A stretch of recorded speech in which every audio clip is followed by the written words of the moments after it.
Hello, welcome to my YouTube channel. এখন সন্ধ্যার দেওয়ার ব্যবস্থাই করছি আর কি। আজকে বৃহস্পতিবার, তাই ধুনো সব দেবো সেই ব্যবস্থাটাই করছি আর কি। আমি না ধুনোচি ধরাইনি, এই যে ফার্স্ট টাইম ধুনোচি ধরাচ্ছি। এখানে তো পাওয়া যায় না, বাবা কোথা থেকে যেন এনেছে, তাই আমাকেও দিয়েছে। তো সব কিছুই মানে ধুনো, তারপরে নারকেলের চোকা সব কিছু দিয়েছে, সেটা দিয়ে আর কি ধরানোর চেষ্টা করছি। আমি পারছিলাম না, মানে ধোঁয়াটা উঠছিলোই না। লাস্টে অল্প অল্প উঠেছে, নিভে গেছিলো, উঠেছে তাও। তারপরে ধূপকাঠিটা জ্বালিয়ে নিলাম, প্রদীপটাও জ্বালিয়ে নিয়েছি। এইবার আস্তে আস্তে ওটাকে শুধু নাড়াচ্ছি কেন বলো তো, ধোঁয়াটা উঠছিলোই না, অনেক কষ্ট করে উঠেছে। ফুলগুলোকে একটু সরিয়ে দিলাম। আর পাশে তুলসী পাতা ওইটা জলের মধ্যে ভিজিয়ে রেখেছি, জানো তো, কারণ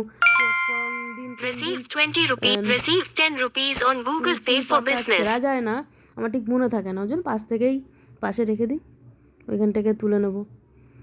তা সন্ধ্যাবেলা সব জায়গায় দেখাই, সেটাই দেখিয়ে নিলাম। এবার বসলাম পাঁচালি পরবার জন্য। পাঁচালিটা তো ওইখানে রাখা যায় না, পাশে জায়গা নেই, ওটা তো আসনেই রাখতে হয় আমি জানি, কিন্তু কি করব, এইটুকু জায়গার মধ্যে হয় না পাঁচালি ওইখানে রাখবো কী করে, ভিজে যাবে জল টল পড়লে।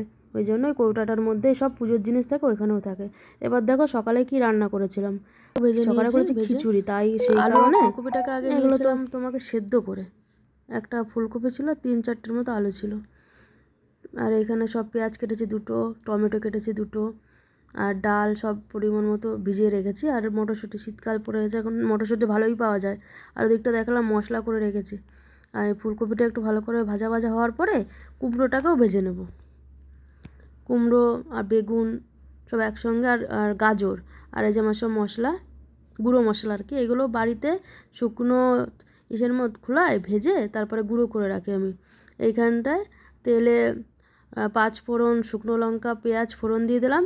পেঁয়াজটাকে একটু লাল লাল করে ভাজা করে তারপরে যেগুলো মশলা করেছি না, মশলা করে রেখেছি, বাটা মশলা আর কি, সেটাকেও ভেজে নেবো ভালো করে কষিয়ে নেবো আর কি, মাংসের মতো। আর আমি না একটু ভালো করে পেঁয়াজ টেয়াজ দিয়ে মাংসের মতো মশলাটাকে কষাই খিচুড়ির।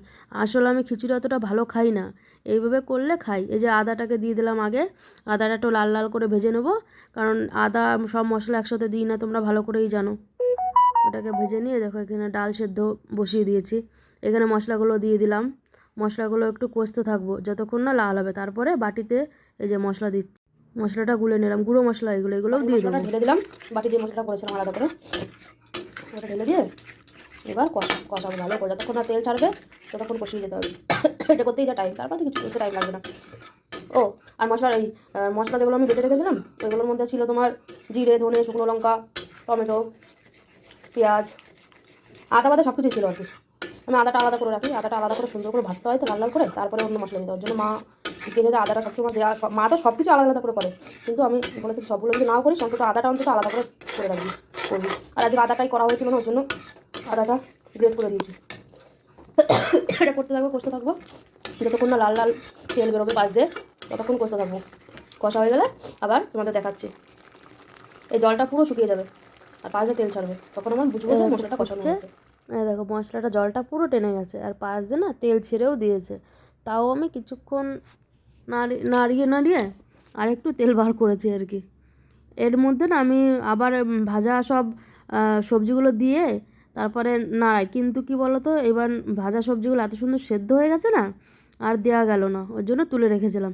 আর এদিকে চাল ডাল সব ফুটে গেছে, তার মধ্যে সবজিগুলো দিয়ে দিয়েছি, ধরছিল না সেই কারণে ফুটছে।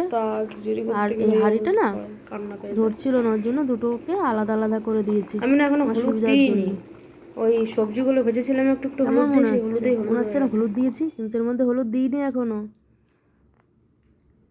একটু পরে দিয়েছি হলুদটা দিয়ে। তারপরে সব কিছু দিয়ে হলুদও দেওয়া হয়ে গেছিলো, একটু ডিম ফাটিয়ে দিলাম ছোটোটায়, মানে অল্প যেটা আছে সেটাই ডিম দেওয়া হলো।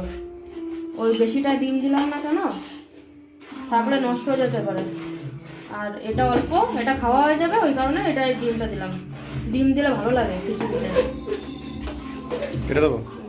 এইবার দিয়ে দিলাম ঘি, আসলি জিনিস, এটা দিয়েই আমার খিচুড়ি কমপ্লিট। দেখো একটু নাড়িয়ে নিলাম ঘি ছড়িয়ে দিয়ে, ভালো থাকবেন, সুস্থ থাকবেন, ফিরবো নতুন ব্লগে। বাই। কেমন লাগছে খিচুড়িটা অবশ্যই জানাবে।